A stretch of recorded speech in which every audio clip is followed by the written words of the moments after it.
국내 8개 전업카드사의 올해 첫 성적표가 나왔는데요. 일부 카드사는 역성장을 기록했지만 이 카드사 전체 순이익은 증가했습니다. 하지만 기준금리 인하 시점이 불투명해지면서 카드사들의 조달 비용 부담이 커지고 연체율도 상승하고 있어 갈수록 실적 방어가 쉽지 않아 보입니다. 김도하 기자의 보도입니다. 올해 1분기 8개 전업카드사의 수익성이 지난해 같은 기간보다 개선된 것으로 나타났습니다. 다만 판매관리비 등 비용을 졸라맨 결과라 불황형 흑자라는 해석입니다.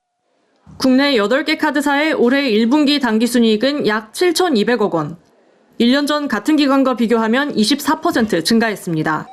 신한, 삼성, KB국민, 하나, BC 등 5개 카드사는 올해 1분기 실적 개선에 성공했지만 현대, 롯데, 우리카드는 지난해 1분기보다 순이익이 감소하면서 역성장을 기록했습니다. 신한카드는 올해 1분기 1,850억 원의 순이익을 내며 1위를 차지했습니다. 삼성카드는 1,778억 원으로 지난해보다 22%가량 증가했고 KB국민카드는 1,391억 원으로 70% 가까이 성장했습니다. 하나카드는 올해 1분기 535억 원의 순이익을 냈는데 1년 전보다 무려 164% 넘게 급성장하며 가장 큰 폭의 증가율을 보였습니다.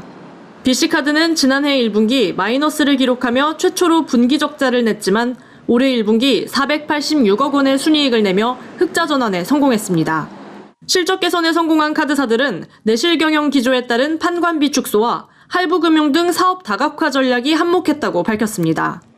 이외에 3개 카드사는 역성장을 기록했는데 가장 크게 손익이 나빠진 곳은 롯데카드였습니다. 롯데카드는 PF 대출에 따른 대손상각비와 조달 비용 상승의 타격이 컸습니다.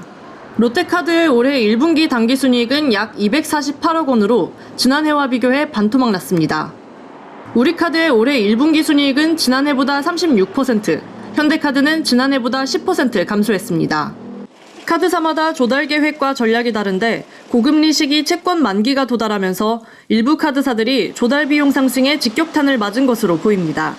자금 조달에 대한 환경은 똑같긴 하지만 채권에 대한 부분들이 만기가 어떤 식으로 구성되어 있느냐에 따라서는 다르죠. 자금 조달에 대한 부분들은 전략을 어떻게 해느냐에 따라서 조금 다를 수는 있기 때문에 카드업권은 전체적으로 호실적을 냈지만 연체율 상승의 건전성이 악화하고 있어 올해 전망은 어둡습니다.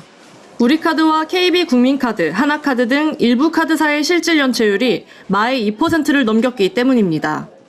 실적은 조금 개선됐는데 연체액이 전반적으로 한 3조 가까이 되기 때문에 상당히 좀 그 실적에 악영향을 주고 있는 요인이고요. 중요한 건 하반기에는 매출을 늘리는 전략보다는 좀 비용을 절감하는 노력이 필요한 거고.